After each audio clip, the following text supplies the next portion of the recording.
Hey, Kaasteen. Oh, hello. Ik eich Satini. It's good to see you. Kaasteen Jill Meserve. My name is Kaasteen. I'm coming to you today from Tlingit and Haida on Alaskan territory. I'm so happy to have you with me today. Do you know what I'm working on?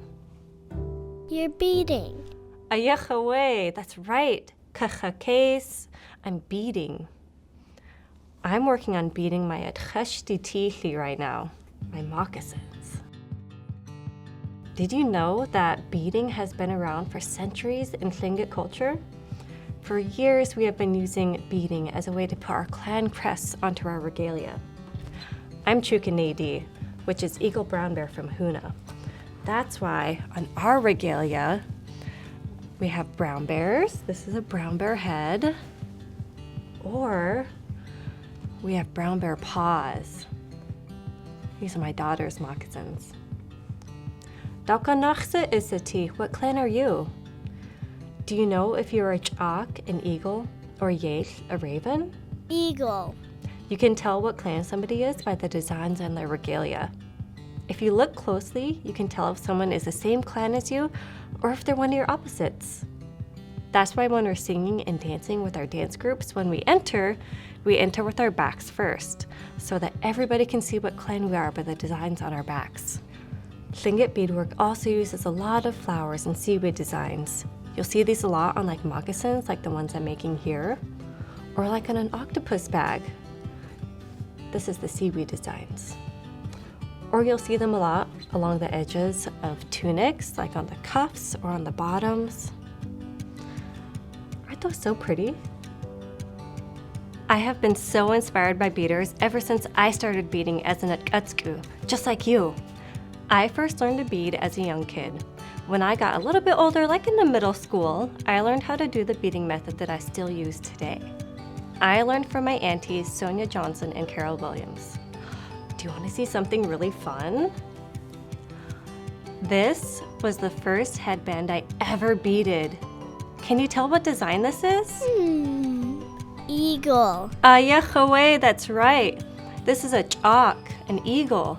That's because I'm an eagle. We can tell by how long the beak is. A raven would have had a straight and flat beak.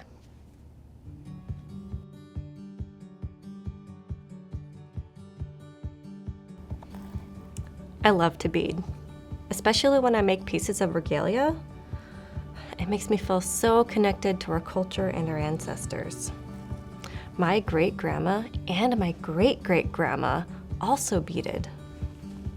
These ones here are some pieces that my great-great-grandma beaded a long time ago.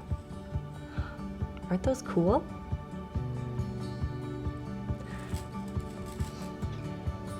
Beading can be really calming and relaxing, but it can also be really challenging. Sometimes I think beading is kind of like a puzzle. It takes a lot of thinking and planning to figure out how to make this design work with beads. It's not as easy as it sounds. And I mess up all the time. Do you ever work really hard at something and something happens that messes it up? Maybe you were trying to like draw or write something, or maybe you were trying to like build with blocks or toys and they all fell down. I bet that gives you some big feelings. That happens to me when I'm beading. Sometimes my threads get all knotted. Sometimes I bead something and it doesn't turn out the way that I wanted it to. Sometimes I even rip it all out and I start all over at the beginning. That can really give us some big feelings when we mess up or have to start something over. We worked really hard at something and now we have to do it all over again. When I feel frustrated like this, I like to take a break. Sometimes this is when I realize maybe I need to drink some water or have a snack. But mostly, I like to take some big, deep breaths. Do you want to take some breaths with me? Yes. This is our breathing ball. It's really fun, isn't it? When we breathe, I want you to imagine that this ball is your belly.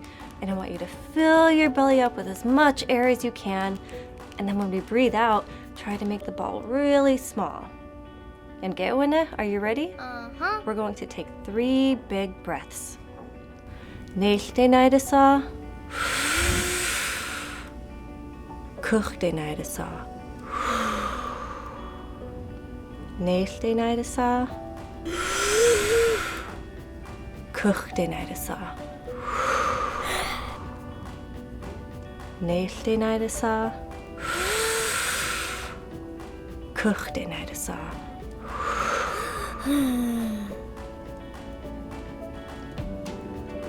There, don't you feel better? I feel ready to go back and try again. The next time you feel really mad or really sad about something, try breathing like this again. Imagine that your belly is the ball. See if it helps. The beading method that I'm using right now is called 2-needle beading. This was the method that I learned when I was a young kid. There's lots of different methods to beading, and I like to say that there's no one right or wrong way to bead. Everybody does things that works for them. I personally love 2-needle beading, but there's also 1-needle beading, and I bet there's even more methods that I don't even know yet. There are so many designs and shapes that you can bead. Whatever you dream up, you can make out of beads. I've even beaded a pickle for a TV show one time. Isn't that cool? I love pickles.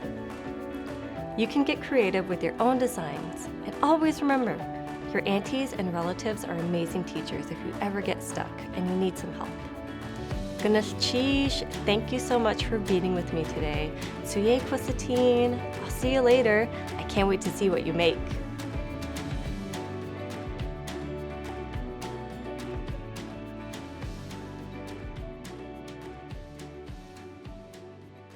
Hey, guess what time it is?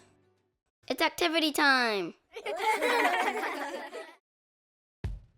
Today we're going to use inspiration from Kaasteen's lesson to create a beautiful beaded starfish using items we can find around the house. Let's grab our materials. You'll need 3 pipe cleaners, large colorful beads, pasta or even cut straws, and finally scissors. Let's get started. Grab 3 pipe cleaners and cut them in half.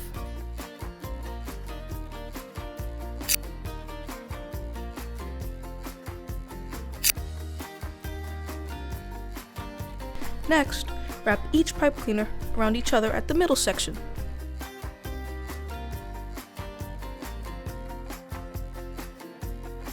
Twist a few times to make sure they're really wrapped around each other. This will make the body of the starfish and will hold all the pipe cleaners together. You can always ask an adult or a sibling for help. Now you're ready to add your beads to your starfish legs. Use your creativity and imagination to build your starfish. Try a color pattern on one leg, and maybe a random assortment of colors on the next. Whatever feels right to you. Be sure to leave a little space at the end of each leg. Amazing! When you're done adding beads, make a small bend at the end of the pipe cleaner and push it toward the last bead. This will keep the beads from falling off your starfish. Do this to all the legs of your starfish.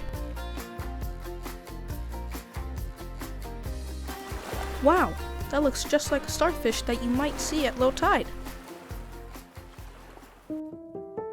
Raven Review. Hello again. I hope you were paying attention today.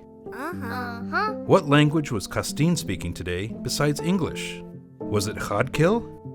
Was it Spanish? Or was it Tlingit?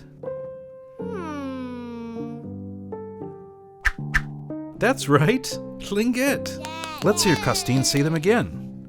Listen closely. Case, I'm beading. I'm working on beading my adreshti right now, my moccasins. Dalkanachse isati, what clan are you? You were paying attention. Good job. Now you try. Case, I'm beading. Adreshti, my moccasins. Dalkanachse isati, what clan are you? Ganalchish, Kaasteen. How do you know the difference between a yeich and a chalk in form line? Their beaks. That's right, they're beaks. Eagles are more curved and ravens are straight.